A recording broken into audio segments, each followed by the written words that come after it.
Want to feed your pets healthy food without spending half your paycheck? Well, in this quick episode, I'm breaking down 5 smart ways to save money on pet food without cutting corners on quality. If you ever felt that pit in your stomach at checkout after grabbing your usual bag of food, this one's for you.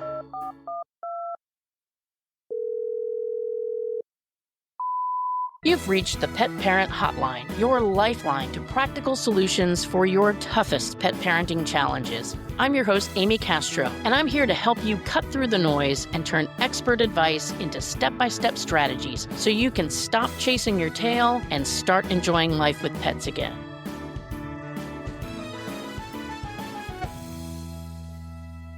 Okay, full honesty, there have been months where my pets have eaten better than I have. And if you've ever stood at the pet food aisle doing the mental gymnastics like, okay, if I get the big bag today, can I still cover the electric bill? You're not alone. Feeding pets can feel like a financial juggling act, especially this day and age. I am shocked every time I go into the pet food store to see how much even the most mediocre bags of pet food cost these days. And especially if you care about what goes into your pet's bowl, it can be even more painful. And I think most of us do. We want to do right by our pets, but we also don't want to have to take out a loan every time we place a Chewy order. So today, I just want to give you 6 specific and realistic ways to feed your pets well without going broke. These are things I've used with my own pets, with foster pets, and have shared with clients and friends who are trying to stretch their dollars without sacrificing their pet's health. So let's dive in. Tip number 1, buy in bulk, but don't get burned.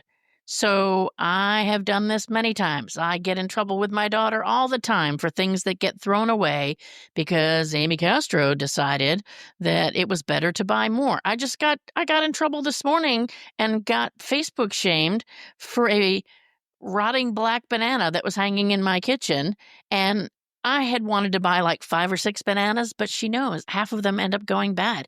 So I was cut back to 3 bananas when we went to the grocery store, and still I only ate 2. So trust me, I know the urge to buy more than you need or to save money because the bigger bag's cheaper. But buying a bigger bag is not always a better deal. So let's just say, for example, you've got a 10-pound dog. That 30-pound bag of dog food might save you money per pound, but if it takes you 3 months to get through it and the last third of it is moldy or stale, you just wasted it.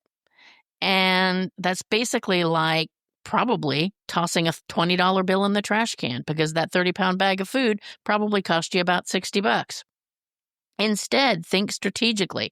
Yes, if you've got multiple pets eating the same food, bulk buying is brilliant. I do it all the time. But make sure you invest in really good airtight storage bins. And we have some that are on our website, but they are the Gamma 2 Vittle vaults, and I have used those for years. They're a pain in the butt to get in and out because they've got a screw top, but they are the best thing that I have found to keep moisture, bugs, mold, mildew, and other funk, including pets and rodents and things like that when I have stored horse food outside. Keep things out and keep the fresh stuff in. So if you store in a good airtight vault and put the original bag inside the vault as well, now you have a little extra protection. And it also gives you a reminder of your nutritional information and feeding guidelines. If you're buying canned food in bulk, make sure to double check expiration dates because that really great deal may be a really great deal because those cans of food expire in 3 days. And I'm not going to get into the debate about whether you can feed yourself or your pets expired food, but definitely check the dates and make sure that you're able to use that amount of food before the expiration date. And make sure you're rotating your stock because if you don't keep an eye on things like maybe that canned food does last for a year, but you've bought new stuff because it was on sale and you figure, hey, I can store it and I can keep it. Make sure you're rotating the stock on your storage shelf so that the stuff that is new doesn't end up at the front and you go to reach for that last can of cat food and find out that it expired 5 years ago. That's gross. So the rule is bulk smart, not bulk blindly. Tip number 2 is to take advantage of auto ship but then be smarter than auto ship. Auto ship discounts are one of the easiest wins. Most retailers are going to offer you 5 to 10% off just for scheduling a repeat delivery. But here's the catch. You are in control. Set it, get the discount, and then if it starts to pile up, change the delivery dates or pause or delay. I had an auto ship for some food set for every 6 weeks, but I just had to bump it back because I wasn't anywhere near done with that particular food in the 6 weeks. So I pushed it out to 8, and then you can push it out to 10 if you need to, or vice versa. If you're running out sooner, you can order sooner. One pro move is to line your pet food buying up with paydays. Or if you're putting it on a credit card, line your credit card bill due date up with your paydays. That way your pet expenses aren't landing before your direct deposit, or you're not getting a credit card bill before you're paid and you can't pay the bill. You can also look around to various retailers. You might get in the habit of shopping at a certain place and have not investigated another place that offers the same food for a better price. And some retailers will even offer an extra savings for first-time customers, or they might have better coupons or better sales or discounts for frequent buyers. So sign up, get the discount, and if you need to pause it later, there is no shame in the money-saving game, I can tell you that. Tip number 3, and this is a big one, and we've done several episodes on pet nutrition, and I don't want to get too far into that, but too many times we compare brands and we compare foods, or even worse, we don't compare at all, but we compare them by the price tag or by a name that we saw or by what my friend said to feed or by even what my vet said to feed or what my vet feeds their pet. But it's really important to realize that expensive or a particular brand doesn't always mean it's better than a brand that you haven't heard of. And cheap doesn't always mean trash. And I've seen people walking out of the pet stores with these big bags of dog food on their shoulders. And I know that dog food is, number one, expensive. But number two, the third ingredient is corn or wheat or soy. You know, if corn, wheat, and soy are in the top 5 ingredients, that's probably not the best food that you want to feed your pet. Meanwhile, there are probably, if the person investigated a little bit further, they probably could have gotten, instead of a $90 bag of food, they probably could have found something closer to $45 or $50 that actually had real meat and not fillers and better digestibility for their pets. So the key is learning to read the labels. And here's a quick rule of thumb. Look at the first 5 ingredients. If you see things that you recognize, single things, chicken versus chicken byproduct, lamb versus lamb byproduct, beef versus, I said byproduct. Say it again. You're on the right track. You want to have recognizable protein sources as the top ingredients.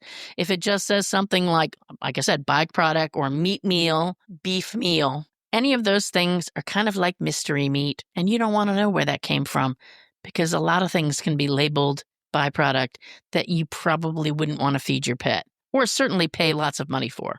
Also, don't get sucked into the whole grain-free is always better myth.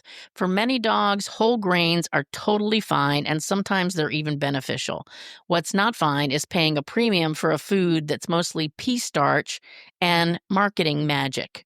You don't need to become a veterinary nutritionist to get this done, but a quick comparison can go a long way. And yes, I'm going to link some resources for you, including a couple of past episodes that we've done in the show notes so that you can help to decode labels and understand ingredients in your pet foods a little bit better. Tip number 4, and this is one of my favorite hacks, rotating your proteins. When I was younger and I worked at a veterinarian, we always told people not to change their pet food. And definitely if your pet has a sensitive stomach and your vet has told you not to switch your foods around, and you found that one food that agrees with them and doesn't give them diarrhea, don't listen to Amy Castro over your veterinarian. However, I have found, and you can do your own homework on this, that rotating proteins, like switching between chicken, beef, and lamb, can actually help your pet's digestion and reduce the risk of developing food sensitivities. But it also lets you shop for sales. So chicken might be cheaper one month by $10, and I've seen this a lot in dry and canned food. And next month it might be a salmon product that's on sale. Many times the store sales are simply based on what is not selling. And just for dog food, as an example, people have a tendency not to focus on fish proteins for their dogs. People think fish is for cats and chicken and beef are for dogs, but that's not necessarily true. Both species can eat both things. So here's the caveat. The one thing I would say is don't switch abruptly. So don't wait until you are already out of that chicken-based food and suddenly switch to beef on your pet. Now, that is probably just asking for trouble. So make sure you make the decision to switch, or you start watching the sales at least 5 days, probably more like 7 days in advance, so that you can gradually start introducing the new food just to see if there's going to be any digestive drama. And again, unless your pet has known sensitivities, varieties can sometimes be your secret weapon, not only against your pet being bored about what they eat, but also to overspending. We'll be right back. Can we be real for a second? Vet bills can be brutal. One unexpected visit, and suddenly you're choosing between paying your rent or paying for your pet's care. That's exactly why I created the Vet Bill Survival Kit. It's free, and inside you'll find 10 proven ways to save money at the vet without shortchanging your pet. Download your kit today at petparenthotline.com/vetkit. That's petparenthotline.com/vetkit. And tip number 5 is to stop wasting food. This one might sound totally obvious, but it really is a big deal. Wasted food is wasted money, and it adds up fast. So, especially for canned food feeders, I can't even tell you how many cans of expensive food I have I've thrown away because I put down too much canned food for my 3 cats and they didn't finish it. And in Texas, you can't leave that stuff sitting around too long before it starts getting disgusting. So I have wasted by just putting down too much food. The other thing is, I would not go by the amount of food that the label says. You need to go by what your veterinarian says as far as the volume of food and your pet's healthy weight. If your pet is at a healthy weight, if you can rub their sides and feel ribs, but not too skinny, then you're probably feeding an appropriate amount of food. If your dog has 2 inches of fat on his ribs, then you're overfeeding. And, same goes for cats. So when we overfeed, and many times our animals will eat. Unlike my picky cats, my dogs, and my bulldog is a perfect example. If I gave her 7 cups of food for dinner, she would eat all 7 cups of food. She doesn't need 7 cups of food, nowhere near that amount. And it's shocking how she can keep her little bulky self bulky and be only eating 1.5 cups of food. So overfeeding or throwing away food that doesn't get finished is definitely not something that you want to do. So a couple of things that you can do to help. Number 1 would be measuring properly, not just eyeballing. That doesn't work for us on a diet or keeping us healthy, and it doesn't work for pets. So using an accurate dry measuring scoop, or if you're feeding a wet meal, using a digital scale to make sure you are accurately portioning out your pet's food. Make sure that you are storing things in airtight containers, not just the dry food, but wet food, not loosely covered with some foil or some saran wrap or something like that. Now this is a good tip just for anybody. Put labels on things, put dates on things. I don't know how many times I've thrown away a can of food that was in the fridge because I forgot when I opened it. And that even applies to my own food. So grab a piece of tape, write a date on it, get a lid that has or get a dry erase marker or something like that, and make sure you're dating those things so you don't unnecessarily throw away something that is still good. And then if you are somebody that feeds raw or you make your pet's food, that's a whole nother subject. But obviously portion that out, freeze things, label, and repeat in that process. Also, don't fall for pet treats that cost $18 for a 6-ounce bag. We're going to talk about human foods as our 6th tip, but Chunking up boiled chicken breast, chopping up some carrots, even unsalted canned green beans can make a great low-cost snack. If your pet tolerates eggs, a hard-boiled egg is a cheap protein boost. And that kind of leads me to my final subject. Tip number 6, add healthy human foods without overdoing it. So, one of the most overlooked ways to save money and boost your pet's nutrition is to look at what's in your own fridge or pantry. You don't always need a pricey topper or some type of fancy schmancy mix in for your pet. Many common human foods can be safe, healthy additions to your pet's meals, and they can help you stretch that expensive dry food or that expensive canned food a little bit farther without sacrificing quality. So, obviously, do this in conjunction with a discussion with your veterinarian before you do it, because not all pets are going to tolerate things equally. But I'm going to share with you some of the things that I do. If I've got some leftover cooked chicken that I'm not going to finish in the next day or so and it needs to go, I will cut off the outside if it has been seasoned and give my dogs some leftover chicken, or my cats. I gave it to one of my cats the other day, a little spoonful over their food, or maybe a small amount added to each pet's meal can add up to less kibble or less canned food that you have to feed.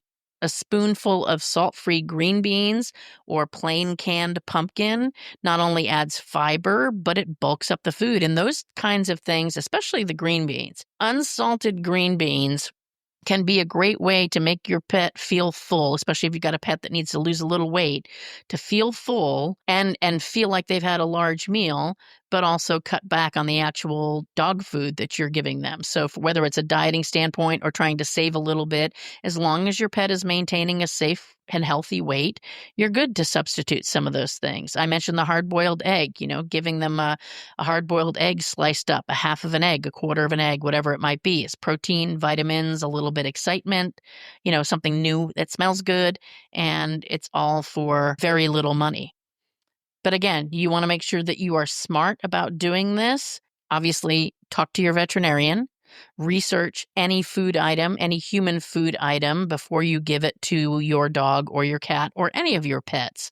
And stick to safe basics like plain, unseasoned cooked meats, cooked eggs, steamed or raw carrots, broccoli, green beans. I tried the broccoli thing the other day, and then I found people were playing with pieces of broccoli like toys around the house. They apparently were not impressed with the broccoli, but your dog might like it.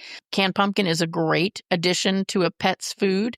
Definitely make sure you are not buying pumpkin pie filling. That has got all kind of things in there that you don't want to give your pet. A little bit of plain white rice or sweet potato. Those are all things that can be good ways to bulk up your pet's meal a little bit, even if it's not on a regular basis. Make sure you're avoiding anything with garlic, onions, a lot of spices, butter or oil, and definitely be careful about portion sizes. This is supposed to be an add-in to your pet's food, not a replacement for food. You want to get into crossing the line and cooking your own food for your pet, that's great, but a lot more needs to go into it than just stuff you're going to grab out of your refrigerator. If you overdo it with the human food, you're going to risk the possibility of nutrition deficit for your pet because other supplements probably need to be added. Also, again, if your pet has specific health concerns, you definitely want to talk to your vet first. But in general, rotating a little bit of whole foods now and then is not only budget friendly, but it's an enrichment opportunity for your pet. And anyone that's feeding multiple pets, one boiled chicken breast can stretch across a couple of meals as a topper and cost less than some fancy $15 meal enhancer that you would buy at the store that has all kind of preservatives in it. So open up your fridge before you open up your wallet, and you might already have something that your pet would just love to have.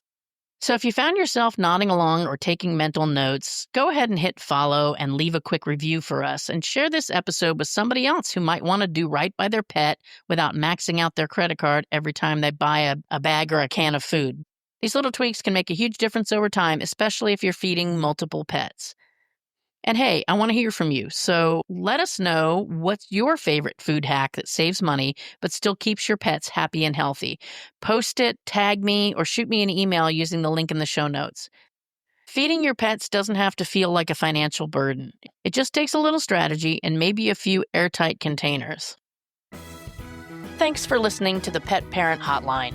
If you enjoyed the show, don't keep it to yourself. Text a friend right now with a link and tell them I've got a show that you need to hear, and ask them to let you know what they think. And remember, your pet's best life starts with you living yours. So be sure to take good care of yourself this week and your pets.